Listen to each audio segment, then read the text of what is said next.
sebagai Miftah, moderator. Kita akan di sini akan membahas tentang bagaimana sih penggunaan AI dalam pendidikan. Apakah dalam pendidikan itu AI akan digunakan secara baik apa buruk? Baiklah, saya akan di sini memanggil dua narasumber saya. Yang pertama ada Reski dan yang kedua ada Iqbal.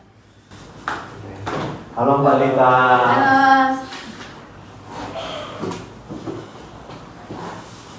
Oke, gimana Mbak Lita? Sebelumnya perkenalkan dulu, nama saya Muhammad Dwi Reski, biasa dipanggil Reski. Dan ada narasumber kedua. Perkenalkan, nama saya Muhammad Iqbal Firdaus. Saya mahasiswa biasa aja. Nah, Di sini saya mau membahas tentang AI dalam pendidikan. Kan sebagai mahasiswa kan di sini Iya. sekarang. Boleh mungkin pertama dimulai dari Reski. Bagaimana sih pendapat kamu tentang AI, penggunaan AI itu dalam perkuliahan? Oke, berbicara soal AI ya Mbak Lita. AI itu ibaratnya tuh pedang bermata dua sih. Konsepnya tuh kayak gimana ya? AI itu dia bisa membantu mahasiswa sekaligus menjerumuskan mahasiswa gitu. Jadi kalau ditarik garis benang merahnya tuh, AI itu dia kalau dilakukan secara baik dia tuh bisa membantu, bisa membuat pekerjaan mahasiswa itu lebih ringan. Tetapi kalau digunakan dengan hal tidak benar, itu tuh bisa membatasi kreativitas dari mahasiswa itu sendiri. Jadi mahasiswa itu bergantung sama AI. Mungkin itu sekilas pandangan awal ya dari saya. Mungkin selanjutnya bisa. Kalau mungkin si Iqbal Ya, gimana? boleh. Ya, pandangan saya tentang AI begitu memudahkan terhadap mahasiswa, terusnya siswa yang mager nulis, mager mikir, mager ya semuanya mager. Ya, jadi cara pemakaiannya itu jadi benar apa yang buruk-buruk? Kita lihat dulu nih, tergantung orangnya, balik lagi ke orangnya. Kalau kita gunain secara betul gitu, kayak misal kita dapat tugas nih, dapat tugas bikin artikel atau dapat tugas bikin makalah, itu tuh AI itu bisa membantu mencarikan referensi, bisa membantu kayak cara penulisannya tuh kayak gimana yang baik dan benar, terus bisa membantu mencari ide-ide atau kayak ide-ide judul gitu. Tetapi yang harus digarisbawahi kalau AI itu bukan semata-mata kita nulis pertanyaannya ke AI gitu. Misal kita ambil contoh ChatGPT deh. Kalau misal ChatGPT kita dapat tugas, terus tugasnya dimasukin mentah-mentah ke ChatGPT, terus suruh ChatGPT yang ngerjain, itu tuh malah tidak seharusnya seperti itu. Alangkah baiknya kita tuh berusaha sendiri dulu gitu tentang tugasnya. Kita explore dulu, kita belajar dulu apa sih yang harus kita lakuin untuk menyelesaikan tugas tersebut tanpa meminta bantuan AI. Jadi kesimpulannya tuh kita tuh boleh pakai AI, tapi nggak mentah-mentah gitu. Kita tuh nggak boleh cuma semata ya udahlah kita pakai AI terus nggak diedit lagi, nggak dieksplor lagi, nggak dipahami kayak bahasa lumrahnya tuh copy paste dari AI. Jadi gitu. mungkin kalau emang belum tahu baru ini tanya AI. Iya.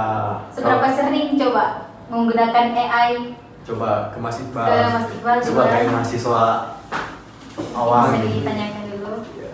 Cukup sering sih karena mager mikir, males ya nulis juga males, ya sering cukup. Berarti menurut Mas Iqbal tuh AI itu udah keperluan sehari-hari gitu. Iya, keperluan. Udah kayak temen lah. Oh, kayak teman. Iya. Boleh.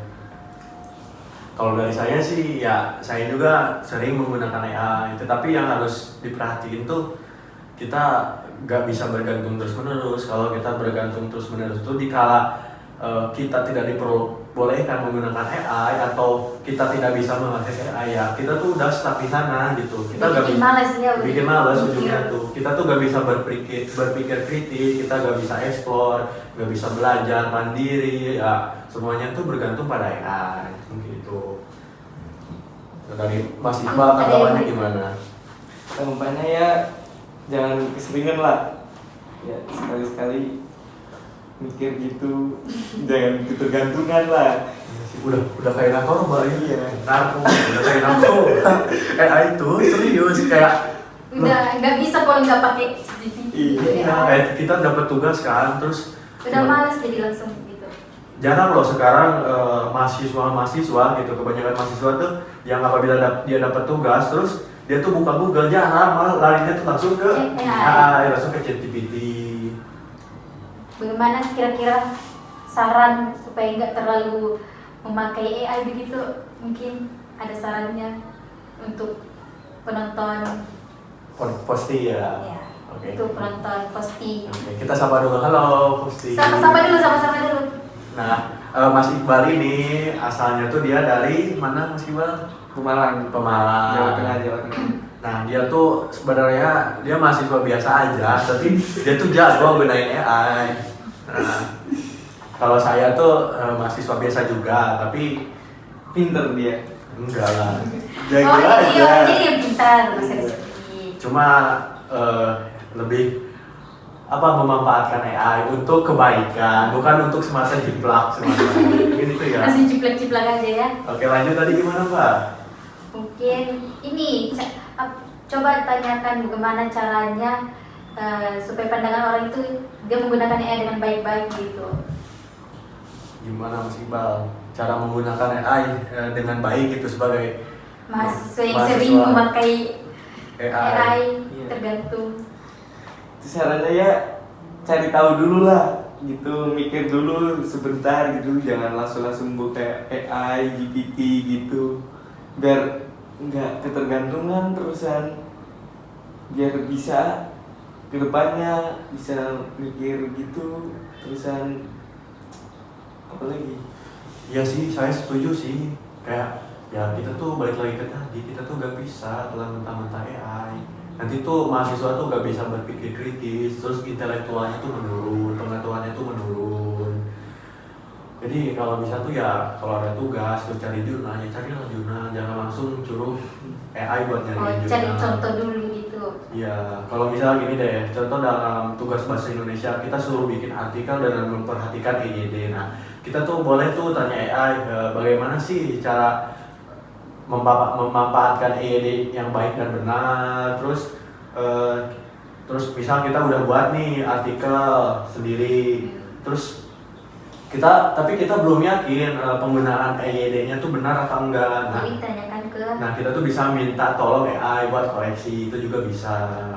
Terus kalau misal kita buat makalah, buat tugas, buat apapun itu, kalau pakai AI itu nggak boleh langsung dipakai mentah-mentah, karena AI itu dia punya kekurangan kan, Pak. Dia tuh bahasanya tuh baku, bener nggak Mas? Iya. Baku banget. Apalagi sekarang AI bisa terbaca kan? Iya, Bisa jadi dibaca. bahkan dosen-dosen sekarang tuh dia bisa deteksi bahwa tugas mahasiswanya itu menggunakan AI apa enggak gitu.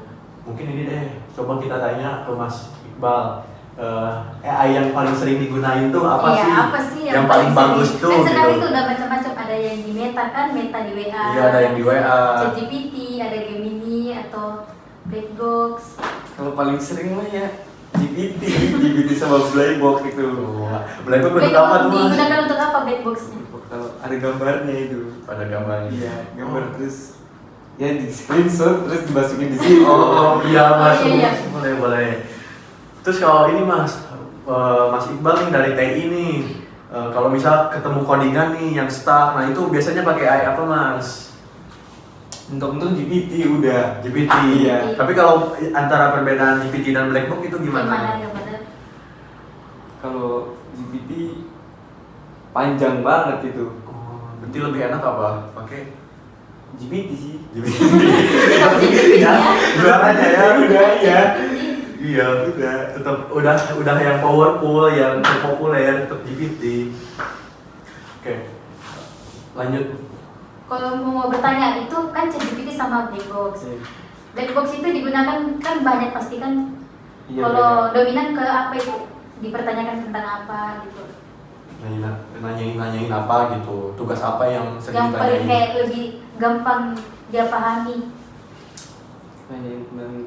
Matematika. Oh. Iya.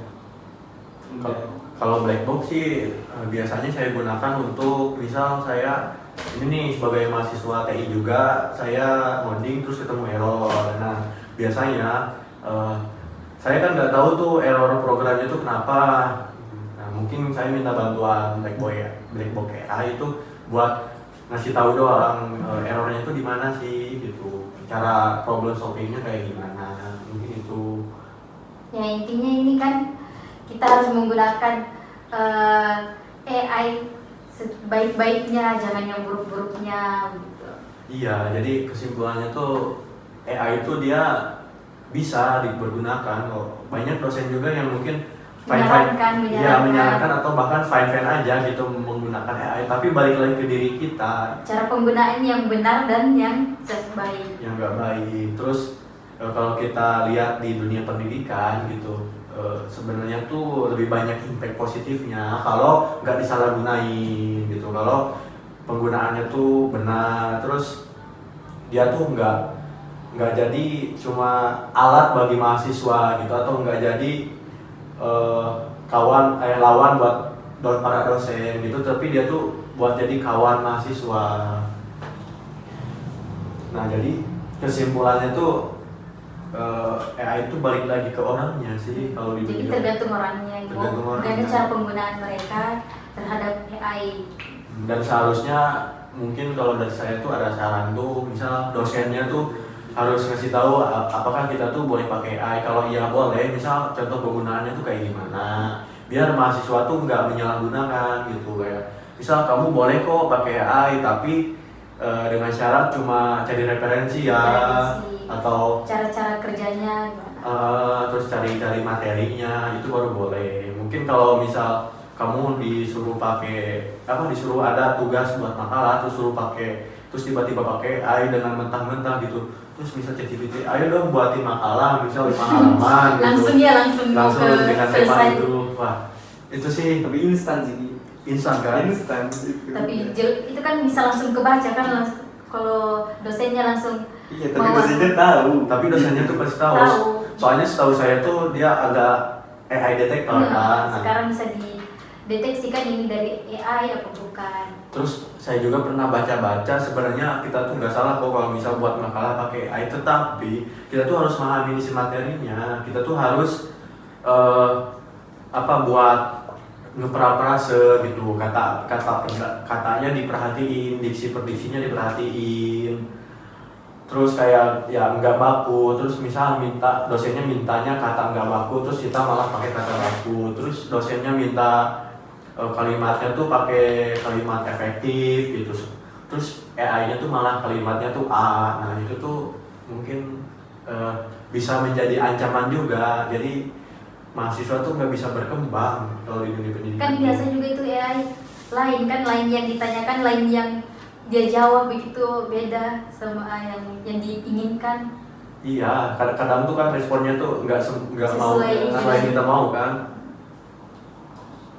Mungkin itu aja ya yang di sini kesimpulannya, kita harus bisa menggunakan AI dengan sebaik-baiknya. Apalagi yang kayak mahasiswa, yang anak pelajar